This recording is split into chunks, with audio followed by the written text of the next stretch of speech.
Hello friends, welcome to my channel. In today's video, we are going to cover the concept of data validation and how we are going to see how drop down is applied. So let's assume that you have a company and there are some employees working under you and you have assigned them task of, let's say, data entry. They are supposed to look at the documentation of the given list of employees and mark the or write mention the department name in the database, and also let's say location by looking at their uh, identity documents. So let's assume it's a very big data. Let's say now in the given example we are taking seven departments like finance, marketing, IT, HR, operations, admin, and treasury. Out of this, admin and treasury I'm keeping aside for now. Let's look at these five departments. Now let's say it's a common database and there are multiple data entry folks working on data feeding. So let's say IT, sorry, HR, let's say. One data entry person might type HR in abbreviation. Other person might write human resource department. Something like that might happen, which may cause issues while analyzing or processing the data. There won't be uniformity. Now how to solve this issue? So here comes data validation. So I will show you how to apply data validation, and as and when I am following the steps I can explain you. So for that, first you have to go to data. Then you can see this data validation tab section. Click on the arrow here and then click on the data validation.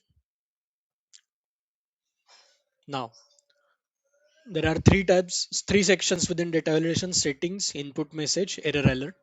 So for now, let's just uncheck this. By default, these boxes are checked. So uncheck this for now. I will explain afterwards why. And then here we can come and we can go to list. Now here, in case of source, uh, there are two ways in which you can do this. Either you can manually type the department names like this: finance, marketing, IT, and so on. Or the easier option is you can create a helper tab and select the range like this, and then press OK. Now, as you can see the drop down, you can see the drop down arrow, and once we click on this drop down arrow, you can see finance, marketing, all these departments coming up. So let's say I select finance. So this data validation we applied only for one cell, but we want to extend this for entire data set. So what we can do is we can simply copy and paste it everywhere and then select the department like this. This will help us ensure that there is uniformity while making data entry, and there are no errors in this. But uh, there is one limitation to this. For example, even though there is a drop down and you have given clear instructions, if there are multiple data entry folks, it is highly possible it is human tendency that we don't listen to instructions properly and then later on we commit mistakes. It happens, right? So how to avoid that? So in that case I will just show you what might happen. Some data entry folks might forget your instructions and may manually type like this: human resource. So as you can see, even though there was drop down, somebody has made a mistake, and instead of HR he has typed the entire department name. So how to avoid this situation? So here comes next part. So we will again go to data validation. Again we'll click on data validation, and as you can see there were two options other than settings. One was input message and one other was error alert, which we had unchecked earlier. So first, prevention of the error that we can set in this is check this box and input message. Here we can say, uh, In the title we can say, let's say, only input, only input below entries. This is just an example, you can write anything. So this we can make it as a title. And in case of input message, we can type like this: finance, marketing, IT, and so on. This is one way. Or another way we can prevent the error is we can just say attention here in the title, and then maybe in the input message we can say please select uh, department only from the drop down. Do not put anything manually. This is what we can do. Now I click OK. So as you can see, now this attention message is coming up for this particular sale. We again copy and paste it, and then let's say ITHR. So this is one way, but there is another way to do this, which brings us to the next part of data validation. We again go to data validation. Let's say somebody ignores this message, okay, and maybe tries to put something else, something on his own. Then the next part is error alert.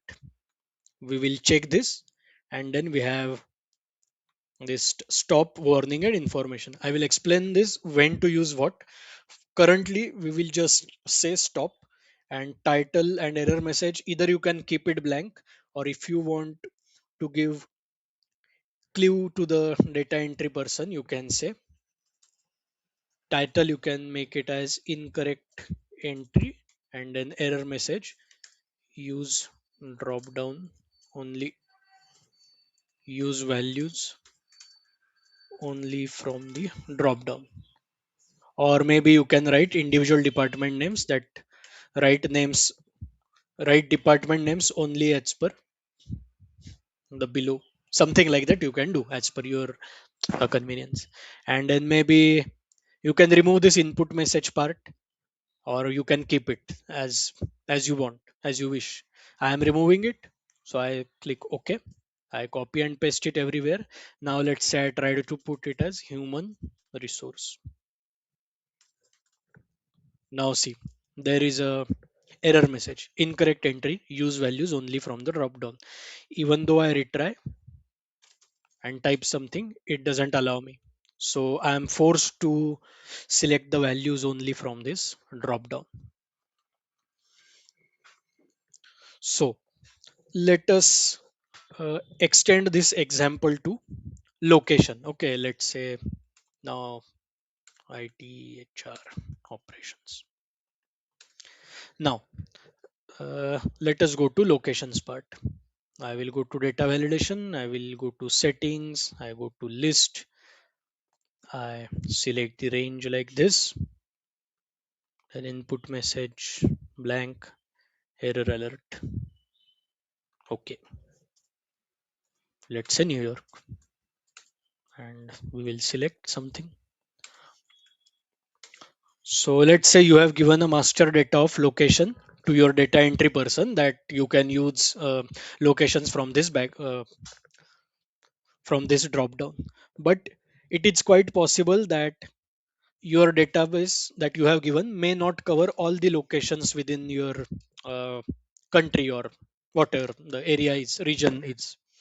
So in that case, you want the drop down option to be available, but you still want the data entry, you still want to give flexibility to the data entry person to input the location other than the one available in the drop down. So in that case, what we will do, we will go to data validation again, and here in case of error alert, instead of stop, uh, sorry, my bad.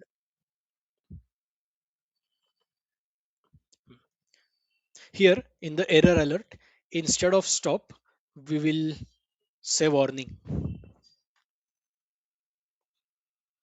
And in the warning, you can say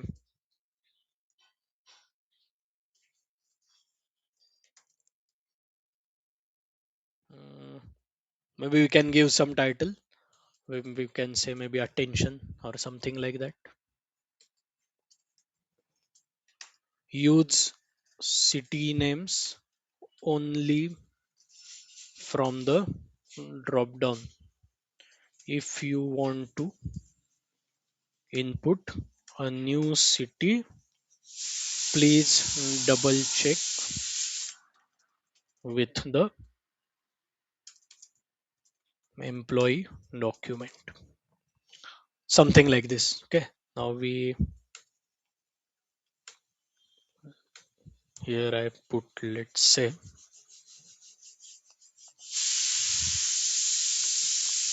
so now, so see, now you can see, uh, attention, the note that we had put in, and then there is option whether the data entry person wants to continue or no. If he says no, then Excel will redirect him to edit the entry, and if he say yes, then it will accept the entry. Similarly, uh, if I go to back to data validation again, and in the error alert, earlier we had warning. If I make it information and select OK, let's say I copy and paste this everywhere, and let's say I try to select some.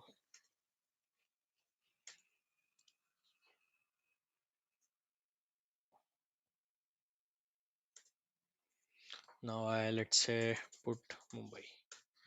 Now I click enter. Then you can see uh, that it is giving me only the notice of caution, and there is only one option of there is only one option of accepting the new input. So this is how this function of data validation and drop down works. I'm going to cover some more concepts on data validation and drop down in the upcoming videos.